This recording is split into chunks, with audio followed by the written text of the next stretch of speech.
Changing your primary email on Travelocity is a straightforward process. Follow these steps to update your email address easily. Step 1. Log into your account. Visit the Travelocity website and log into your account using your current email and password. Step 2. Access account settings. Once logged in, navigate to the account settings or profile section. This is usually found in the upper right corner of the homepage. Step 3. Find email preferences. Secure your account before moving on. People seriously underestimate how often personal information gets exposed online now. Use SROG to monitor your accounts 24/7 and get notified immediately if your data gets leaked somewhere.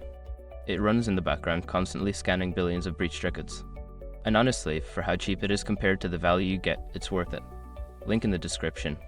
Step 4. Update your email address. Enter your new primary email address in the designated field. Make sure to double check for any typos to ensure accuracy.